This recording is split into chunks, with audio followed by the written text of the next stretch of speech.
Hello, welcome back to Learn Economia. Today we are going to discuss the scope and method of microeconomics. So let's get started for the same.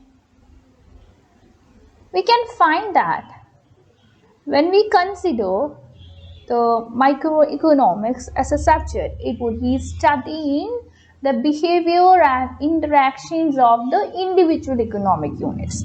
So we say microeconomics study micro units. So it deals with the individual economic agents. So who would be the individual economic agents? It would be consumer, producer, and so on.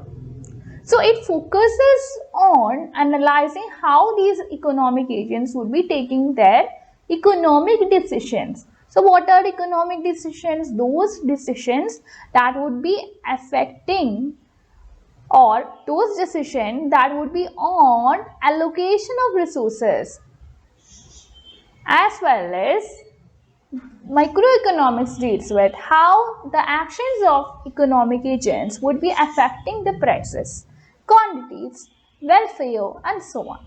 So moving to certain topics that we will be covering under microeconomics, we learn supply, we learn demand, we learn equilibrium that will be happening as a result of interaction of demand and supply. We learn consumer behavior, producer behavior, cost, as well as certain aspects related to market structures. So let's consider more about the scope and method of microeconomics. So I was telling you that individual economic units as well as the functioning of the market would be the main topic of concern as far as microeconomics is concerned. So it will deal with the allocation of what is called scarce resources. So why do you say that we are dealing with allocation of scarce resources? This is so because as far as our resources are concerned, these are limited. We are dealing with the situation of limited resources with unlimited wants. So here we have to allocate our resources in such a way as to reduce wastage of resources. So judicious use of resources is very important, and also we are supposed to go for prioritizing. So we need to prioritize our needs and requirements, and you need to rank your needs and requirements, and then you need to allocate your resources. So whether it is a household, whether it is a firm, whether it is a consumer, or whether it is an industry, this is what they are supposed to do because of the limited resources and unlimited wants. Now, coming to the scope of microeconomics, we can find that we deal with the individual decision making. So whether it is with respect to consumption, whether it is with respect to production, if the individual, which is a consumer or a producer, would be making decisions on several aspects, on prices, on quantities, etc., by taking into consideration their constraints, their preferences, and so on. So constraints means limitations. As far as a consumer is concerned, his budget would be acting as a constraint on him. Now, it will be studying the interaction between suppliers as well as producer. Who are suppliers? The supply side is shown by suppliers who would be offering goods as well as services for sale. And on the other side, you do have consumers, and these people are on the demand side. So these people would be demanding goods and services. So interaction between consumers and producers would be leading to equilibrium. So equilibrium can only come with interaction of demand and supply. So we can have a graphical explanation also, like quantity on x-axis, price on y-axis. We have a negatively sloped demand curve and positively sloped supply curve. Both would intersect at this point, which would be the equilibrium point. From this point you can have equilibrium quantity, which is EQ, and equilibrium price, that is EP. So this is a simple way of determining the equilibrium, and this too is a topic of matter in microeconomics. Now, microeconomics would be examining the different forms of market structures. You have to understand there have been a lot many market structures, starting from perfect competition and ending in monopoly. In between you do have monopolistic competition, then you do have oligopoly, monopsony, duopoly, and so on. So, altogether, microeconomics would be investigating how different market structure would be affecting the pricing as well as output, and how this would lead to efficiency in the market. Also, microeconomics studies consumer behavior. So we have done several videos related to consumer behavior. Microeconomics would be exploring the way in which consumers' preferences, his budget constraints, as well as income levels would be influencing his purchasing decision.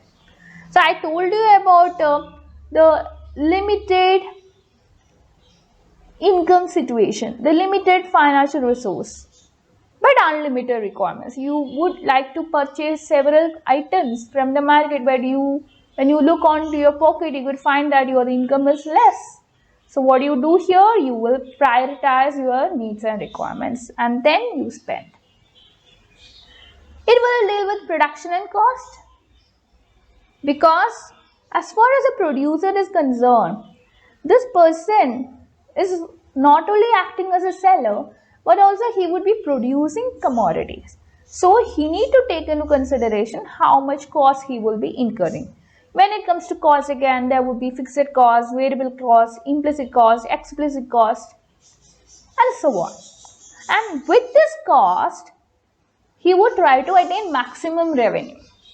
So he would be optimizing his production process so as to maximize his profit, and the other side is he would like to minimize his loss.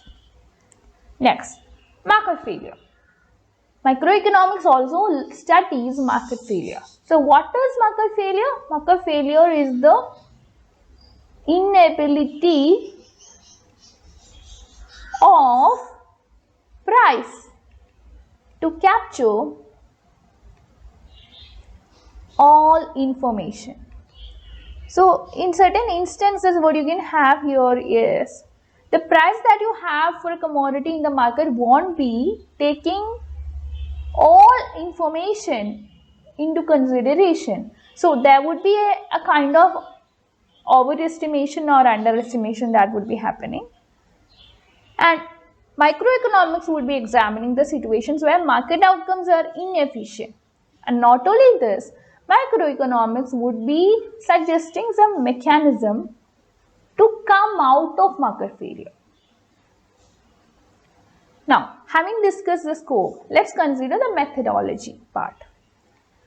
Microeconomics employs various analytical tools. It will be using methods of several kinds so as to understand and explain the economic phenomenon. Again, we are looking onto the micro level, that is individual level. Then it uses a lot many types of mathematical modeling so as to explain the relationship. It will be using correlation, regression. It will use constraints, trade-offs. It will use equation. It will use formulas. Definitely some figures and graphs are there which would be explaining the scenario or explaining the concept. So figures plays a very important role in explaining concepts in microeconomics. Also, apart from these, it would use optimization techniques. It will use constraint optimization techniques because when you go for some optimization, you see that there are some constraints. So you go for optimization by taking into consideration these constraints. A consumer will be trying to maximize his utility by taking into consideration his income constraint. So apart from that, you use calculus also so as to deal with optimization. Then microeconomics uses marginal analysis. So what is a marginal analysis? It just means the changes that you will be having in economic variables associated with some small incremental changes in some other variables. For example, if you are considering utility, that is the one satisfying capacity of commodity. Here what we are considering is the marginal utility. So what is the extra utility you are attaining as a result of extra unit of consumption? One extra unit of consumption might be affecting your utility in some or the other way. And if that is the case, how much is the marginal utility that you are having there? So based on which you will be making decisions related to resource allocations, trade-offs, etc. And empirical analysis. So what is empirical analysis? You will be gathering data, and based on this data, you will test for theories. So there would be hypothesis here, there would be null as well as alternative hypothesis. Null and alternative. And you can also use some methods to go for predictions. This is also possible, or this is also being used in microeconomics. You can use various statistical methods so as to analyze and interpret data. So you can use correlation, regression of various kinds, ANOVA test, F test, T test, chi-square test, and so on. Thus, microeconomics provides some insights into individual decision-making process. So we are not considering something related to the whole aggregates. This is not about aggregates. Microeconomics is not about aggregates. Instead, it deals with individual economic units. So, it will be thus helping in making the individuals respond to various requirements that will need allocation of resources, which will later shape the functioning of the markets. Now, I'm taking you to the methods that we use in microeconomics. It uses a lot many types of economic modeling. As I was telling, it will be using equations, graphs, diagrams, etc. So why are we using these economic modeling? First of all, to present in simple form.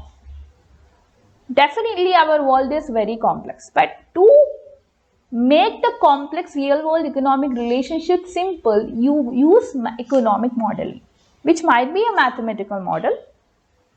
And one of the important aspects that you can have in microeconomics is that economics altogether actually uses a lot many assumptions, but microeconomics uses again too much of assumptions. For example, think about rationality. So we say that all consumers are rational because they would try to maximize their utility.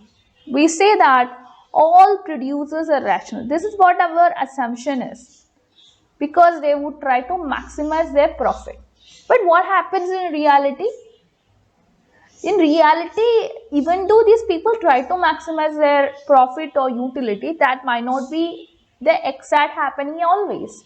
Sometimes you will be having loss. So which is again some contradiction that is coming here. Then set this Paribus assumption. You assume that all the other things remaining the same, or there is no other change, there is no change in all the other variables. Just take the case of law of demand. Also, you can talk about law of supply. So what does it tell? ceteris paribus.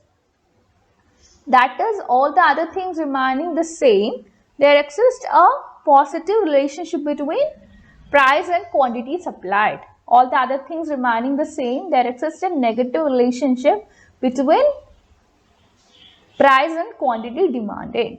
So this is it. So if you relax and release ceteris paribus assumption, things would be changing. Now, comparative statics. This is being used to analyze the changes in certain factors like prices, income, technology, etc. So we are not considering a dynamic perspective. So dynamic involves changing, but static situation. So that means an unchanging scenario, a constant way of looking onto it. Then, as I was telling, empirical analysis would be made use of. How do you collect data here? So definitely empirical setting means gathering data for various requirements, whether it is for research analysis or for some other kind of conclusions. So what you use here is that you might go for survey, or you might conduct experiment or observations, and this is being made so as to test the theories. You might be having different hypotheses, and you would be using certain statistical tools also, or you can use some econometric techniques so as to analyze, and from this you will be making inferences. So again, you can find that we use economic policy analysis. Why? Microeconomics is identified to be one of the important base for evaluating and formulating economic policies. So we can say about the impact of a particular policy, the efficiency of a particular policy, the efficiency on consumer welfare, firms' behavior, people's welfare. So the impact of a particular policy is studied under microeconomics, and that is again further utilized to modify policies, to modify existing policies, which is again yet another aspect that we can have under microeconomics. So microeconomics is utilized for such cases also. So we can say that by employing several methods and studying the scope of microeconomics, policymakers, economists, etc., they will be getting some valuable thoughts and insights, which would be later utilized for individual decision making, which would be later utilized for analyzing and predicting some market outcomes. So thus it plays a very, very important role in understanding the functioning of the economy. Thus, microeconomics is very, very important for policymakers, economists, producers, consumers, and so on. So that's all for today. Thank you for watching. You can like, share, and subscribe to our channel for more videos. You can join our free Telegram community. I'll be providing the link of the same in the description box. Also, you can download Learn Oikonomia app, for which also I'll be providing the link in the description box. That's it. Thank you.